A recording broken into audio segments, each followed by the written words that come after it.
Whoa, it's bright up here. Hi there, everybody. My name is Jason Thompson. I'm here to represent Supima, who's been a longtime sponsor of the Global Retailing Conference, and we're always honored to be part of this. And I'm honored to be here on behalf of the over 500 family farms that do, produce the world's finest cottons, as we called it, and were first cultivated right here in Arizona in the early 1900s.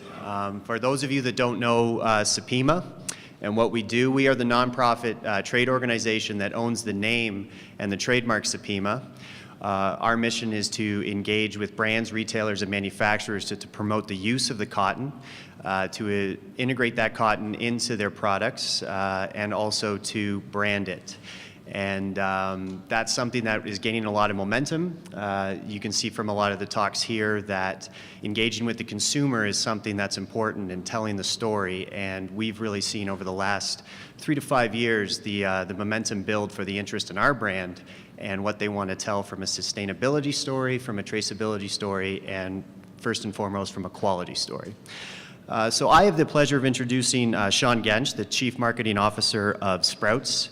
It is really great that I get to introduce Shawn because it really parallels what we're seeing on a fiber or cotton level when you see what's happening with food and the consumer wanting to really be concerned about what's going in their body and also what's going on their body. So what's happening with the marketing and the branding of food and telling the traceability stories, we're also seeing paralleled in the apparel and textile industries, the home textile industries as well. Shawn and I have just met. I can already tell this is going to be a great talk. He shares insights from over 25 years of experience in marketing and finance. It's clear he's brought his passion to Sprouts for engaging with the consumer and helping them along their journey of healthy living and also learning. Previous to Sprouts, he spent a decade at Target as their Senior Vice President of Marketing and also served as their President of Target Bank, leading financial product development for the company.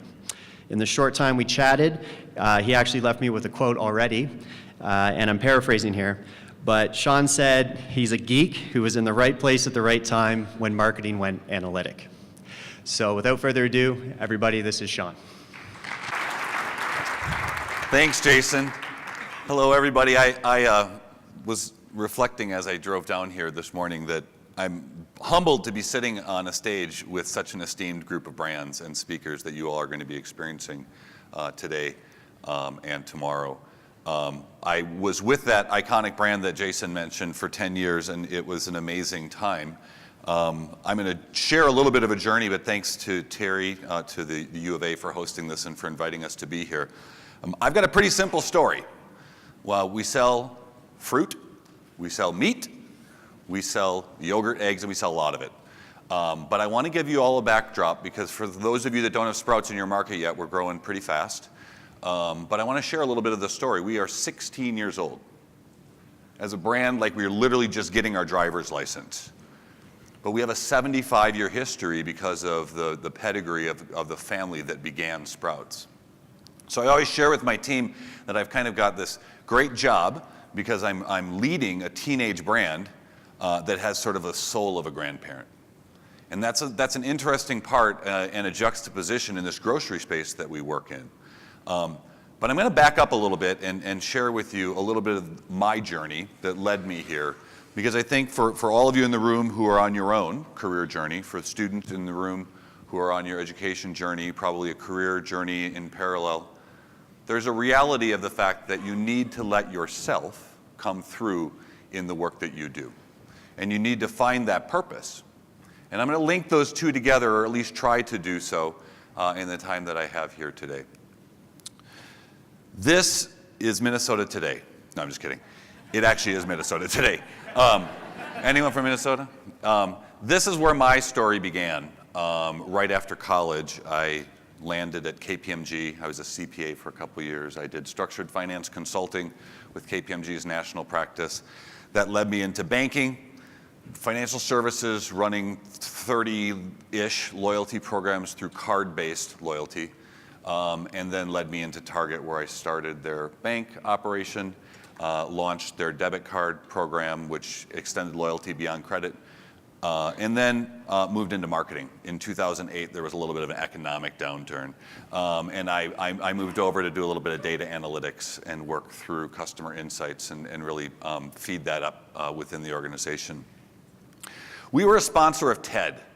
So February 2013, I was in Long Beach, getting 3-4 days of just feeding my brain. And this young man, Jack Andraka, took the stage. Anyone seen Jack's TED Talk in the room? It's an amazing beginning to my story I'm going to share with you today, because Jack's dad's friend died of pancreatic cancer. Jack was really upset. So Jack got to work as a 15-year-old, remember, and decided that he would find a marker that would be early tests to see if pancreatic cancer could be found before pancreatic cancer was present or detectable. He created that. I was sitting in the audience in the back row of the mezzanine, and I got a text from my partner.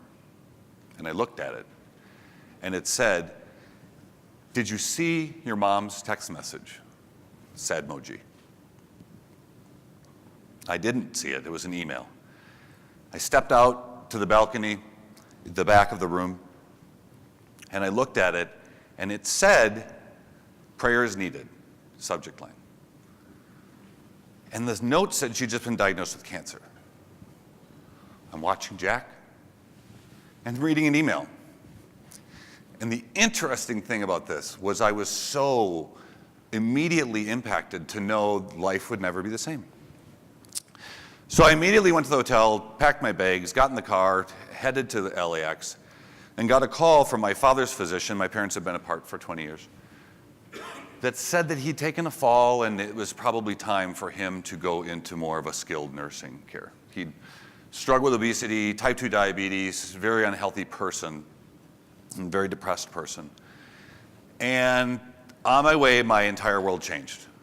6 weeks later, my father passed away. 6 weeks later, my mom was 2 chemo treatments in for breast cancer treatment. And that's been a 5-year journey for her. And she is a survivor today, which I'm super proud to say. But everything in my head was there, and I said, what am I going to do? The world is different. Everything was different. And as consumers, I can make this parallel to say, we're all running from it and within it.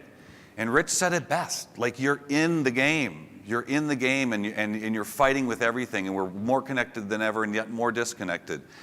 And that was the paradox of where I was as a person. So the end of 2013, I left Target. It was hard to leave, but I left Target, and I went on a pursuit of loyalty. And I was on a pursuit to define for myself what loyalty meant, because I'd had a career in establishing loyalty, managing loyalty programs in retail, across consumer products, with hospitality brands. And I thought, I need to really figure this out. And so I did a little startup for 20 months. It was super fun, didn't make a penny. I was one of the fails, hashtag. I was very happy to have the experience. I did it with a former Walmart executive. We put together a great business plan. We played with it a little bit. But what I struggled with in that conversation was, what is loyalty?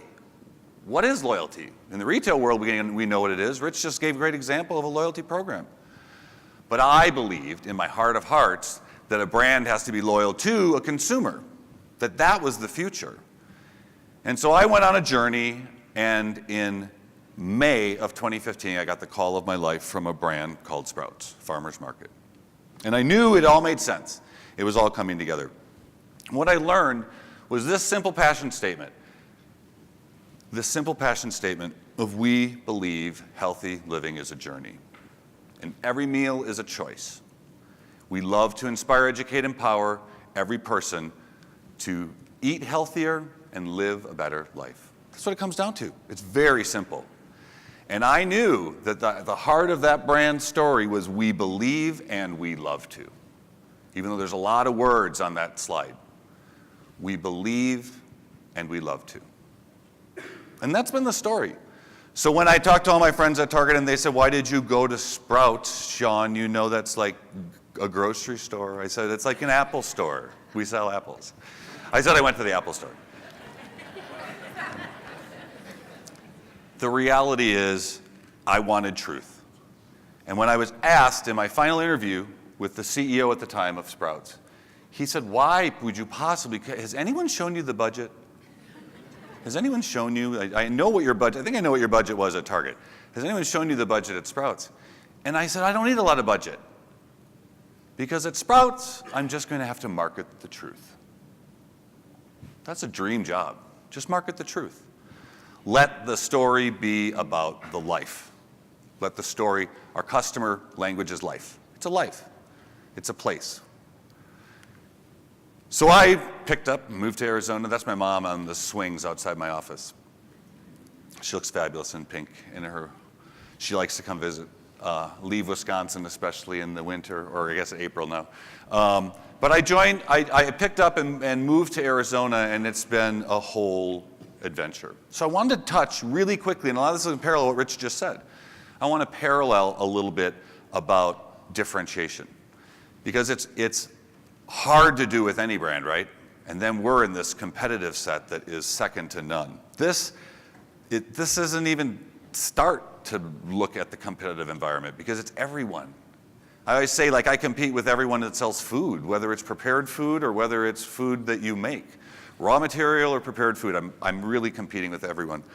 And so we really try to play a special place with consumers where we say we're on a journey, and our forest green shirts mean we're in the journey together. And we want to be approachable. It all happens in the store. Rich touched on the emotional connection with consumers. I actually did rip off, I don't have money for research either, so I ripped off a Harvard Business Review 2017 article on emotional connections. And if anyone is a Harvard alum, please just keep it quiet. No reason. I think it's free. My board of directors love this slide. The reality is the baseline is where you are when you are highly satisfied but not fully connected. That's how we live our life. Like, that's how we go through every moment of interaction, whether it's in a coffee first thing in the morning, whether it's a retail experience that we have, whether it's a service experience we have. We all kind of live in the baseline. We know when we're not emotionally connected. We know what that feels like. It's that little piece as we move to the right on this chart that I think is really important. Because how can you get to that point of nirvana where you're fully connected and satisfied but able to also perceive brand differentiation? How do you know when you get there? You don't. You know when you go left. You don't know where you are on the right scale. So I think that's really the challenge. That's the challenge to us as scientists, marketers. That's the challenge to us as art marketers. It's the challenge to us as consumers and brand stewards across the board. How do we keep going right of base? And how do we keep exploring? We all know the emotionally connected customers buy more. I think we all can see that in our own experiences and, quite honestly, our own addictions to shopping, specific brands, specific retail stores. We kind of sense the visiting more often. The care less about price. I don't know if there's ever going to be a world where price is sort of agnostic, but in reality, you do care less about price if it's a brand you trust and a brand you love. You follow the advice of that brand, and that's a relationship, right? Now you're saying, I hear you, I listen, I appreciate you, I trust you. That's important. But most important in this day and age, and for all of you who are going to enter the workforce, and for all of us who are fighting it every day today, it's getting those people to talk. And they don't share the stories about price. No one really ever does that. I love Rich's example of down on the knee, got the sun sale. That doesn't happen. People don't really say that I got a good deal. That's my secret. That's how I do it. Like, I'm not going to tell anyone. I get this. But we do know that they spread the word. So I'm about to give you guys the world debut of a film that has never been seen before, because I just shared it at a store manager summit for us to be able to talk to our team. I honestly don't even think Jules has a release on file, so I'm probably going to get sued for even showing you this. But I share this story with our store managers recently because I need them to know that passion statement that's on the wall, and the thing that we kind of talk a lot about, really matters. So you're going to see Jules. Jules is a customer, a regular customer at Sprouts. She came in, she's going to tell her story. She's unscripted. She had someone with her so that she would be supported as she walked around. She'd never done anything like this before. And this is her story. It was a huge undertaking to lose almost 200 pounds. It still feels surreal that I actually did it, that I'm actually living a healthy lifestyle right now. I was heavy all my life. My parents were heavy too, and I knew that I would just be following in their footsteps if I didn't do anything. About 5.5 years ago, I think it was, I'd reached my heaviest weight, which was 365. And I thought, I have to do something, I have to start somewhere. I also want to be a mom someday. I knew that if I wanted to start a family, I needed to be healthy. I needed to get my house in order. And that was really a big driving force for me. And so I just started the journey. I would say the first 3 years or so, it was an uphill battle. When I discovered Sprouts, actually, that's kind of when I got into my groove. I came to visit the store. I had heard about the store. It had just opened up in Petaluma, which is about 15 minutes away from me. And I thought I'd come in just to check everything out. And I came in and I was just pretty much amazed by the wide array of produce, and everything was really what got me was the great prices. Because I had been shopping at an organic market across the street from my house. And I was probably paying double than what I was paying here at Sprouts. First time I came to this store, one of the managers greeted me and started talking to him, and I told him it was my first time. I remember I was a little nervous just because I'd never been here before. I didn't know, where everything was located. He made me feel so welcome, and never felt any kind of intimidation here at all. So I started planning meals around the sale flyer that would come every week, and I loved that. It was almost like fun homework, if you will. And I would just look to see what was on sale. If chicken was on sale, I'd make some kind of a healthy chicken recipe. And so I would usually be able to be right around $50 for the week, which was unheard of. I've never heard of that before. Over time, between healthy eating and exercising, I was able to reach my goal, and I lost just about 200 pounds. I just want to keep going with this healthy lifestyle, and every meal is a choice, which is the Sprouts motto, which is so very true.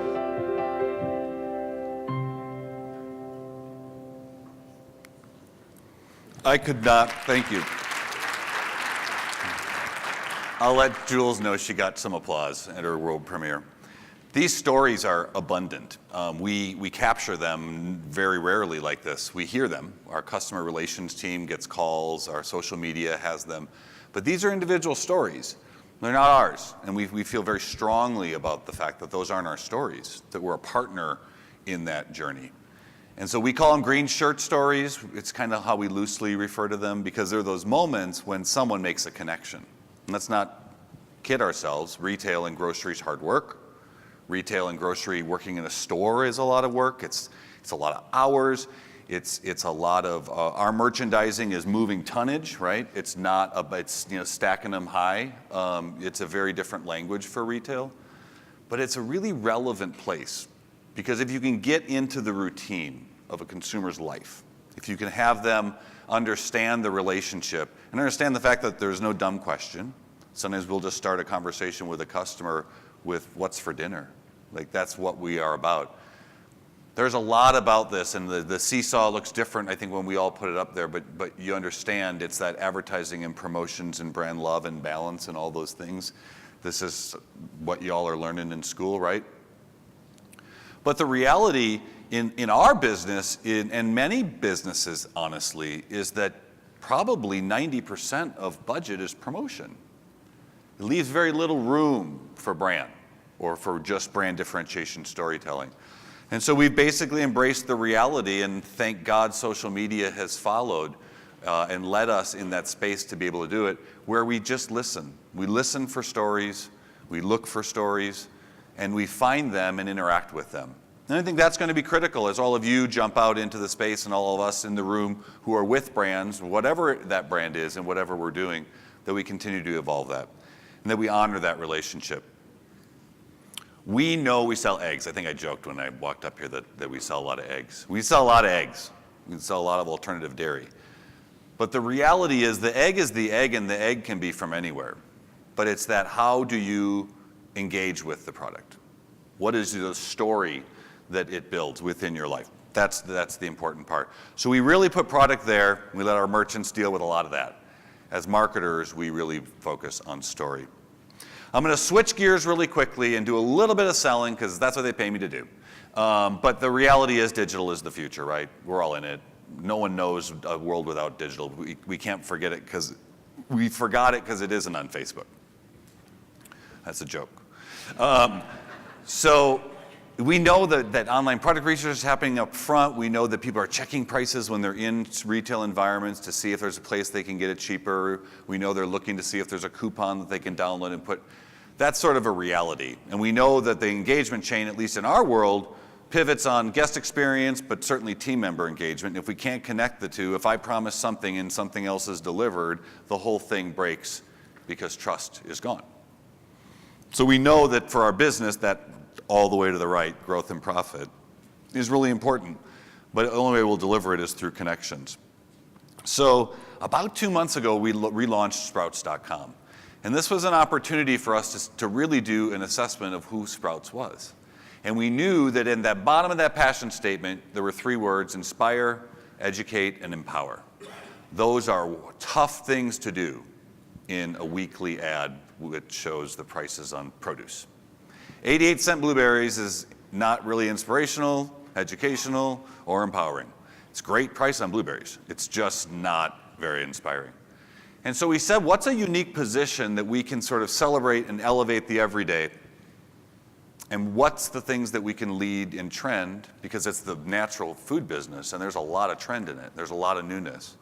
And then what's unique? Like, what are the things that are scary? What are the things that are scary to those of us who don't know the industry or maybe just beginning our journey? So we really laid down an architecture for the digital channel that was going to be about inspiration, education, empowerment, and we're framing that through a lot of support of Staple Trending Unique. A new mobile app with an integrated scanner that allows you to do things at the shelf. But most importantly, what we're finding is our consumers love it because when the Fairlife milk is almost gone, she scans it, it's on her list. We're going to probably work toward integrating that into other methods of purchase. But right now, there's just a ton of utility to see nutritionals, clip, find value, and really support healthy living for less, which is Sprouts' brand promise. Within each store, I like to point out the fact that we have a phrase we use, which every store has its story. And that's the truth. I've been to 100 of our 300 stores in 3 years. I just don't get to all of the stores, especially in markets like California where we have 100 in the state alone. But what I've realized in every store that I've gone into is that everyone's unique, and every one of our team members has a relationship, not just with the store and the leadership team, but with their customers and likewise with the community. So we have a ton of green shirting that we do out in the community under our vernacular of Here for Good. And that's really a reality for us, being part of the community and creating a place. Even before we have a store, even before we're selling said eggs and produce, we are in the community. So that's very important. And then obviously doing a ton of education, live education. I had the pleasure of attending an event that just this past week where we had a nutritionist who was a pretty great presenter and had a very lightheartedness in his approach. When you're used to hearing a dietitian talk, you aren't used to sort of hearing a lot of fun conversations. So we like to bring that brand to life through the people that we partner with and the stories that we tell. And finally, creating lasting change. This is a big thing. So whether it's local giving, I think $5.2 million, which isn't a lot of money to some of the brands I know present in this room, but for us doing that as neighborhood grants and putting those dollars out into the communities above and beyond all of the food resources that we share within the community in the course of our business, it's very important. And then global concerns around prenatal specifically, prenatal vitamins for kids to improve their chances of living a healthy life. That's a commitment of ours. Oop, that went too fast. So in closing, and then I think we'll have a little time for questions, and I might, if Rich is still here, since there weren't questions there, we can maybe just do a tandem Q&A if that's possible. I just want to put the challenge out to all of you because this is our passion and I'm here to sell. I really would love to encourage all of you to find that path. Find that place in your own adventure to begin the journey for whatever it is, health journey, personal relationship journey, For all the students here in the room, as you go out, know who you are, be who you are. I always tell my team, just be all you all the time with us, because I don't want anyone who's playing a role. I want you to bring yourself. So I would encourage all the students to do that. I would encourage all of you to find your place within the journey, and then find the partners to go through that journey with. So thanks for your time.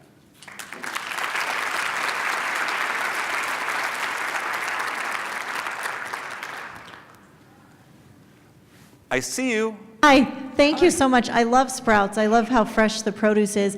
And recently I've really enjoyed ordering from Instacart.com.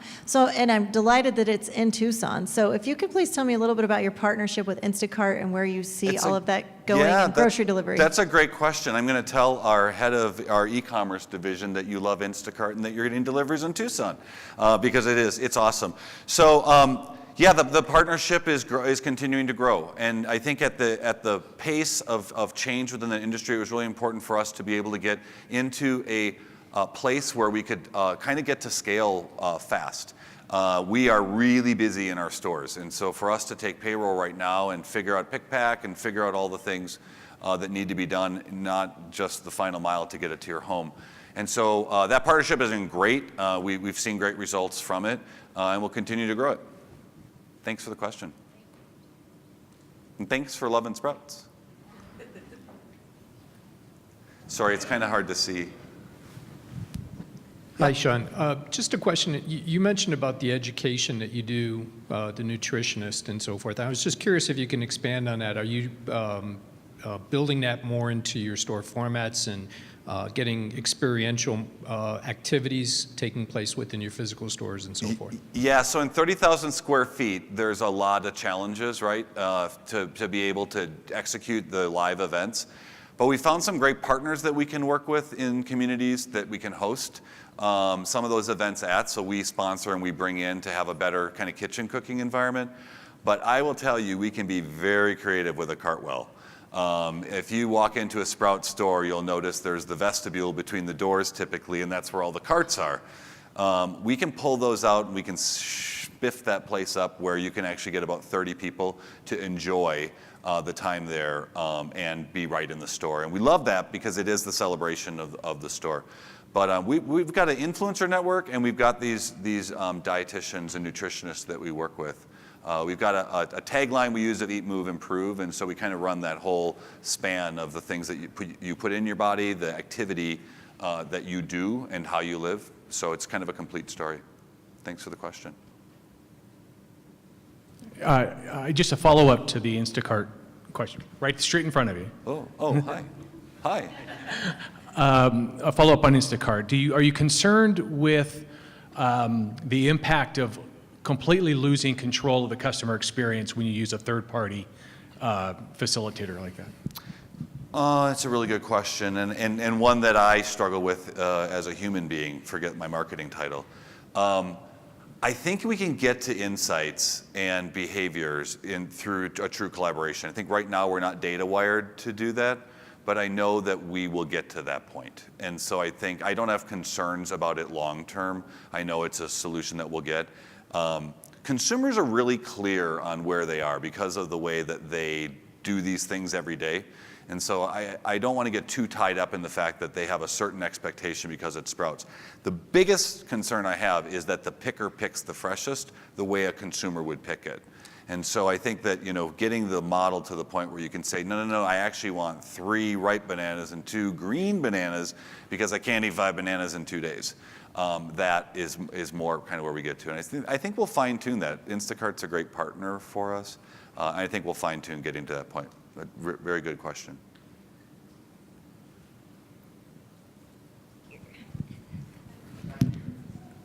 Hi. Hey there. Thank you so much for being here. My name is Rosie Bolden. With new specialty retailers entering the U.S. market, such as Aldi, what do you think Sprouts is going to do differently from a marketing standpoint to make Sprouts stand out?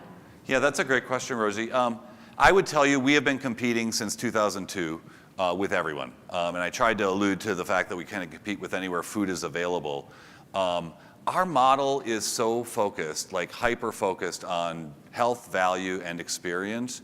And I think there's room for everyone. I think in some cases, we have locations where Trader Joe's is literally right next to us, and we both win. We both win because people like both, and both for different reasons. And so I think you're always going to have the risk of shifting preference. But I do truly believe, as a consumer and as a brand guy, that as long as your promise is real and your delivery of that promise is true, then you're always going to be in the consideration for preference. And so I'm not concerned about any new competitor, because quite honestly, the food industry has shifted so much in just the last 3 years with e-com alone, and Sprouts is delivering economic returns above and beyond in the company's history. So, but great question, thank you. Anything else? Good. I think I'm going to send you guys off to break early. Is that okay? Time to go back at 2:45. You have an extra 10 minutes in your life to check email. Thank you, everyone.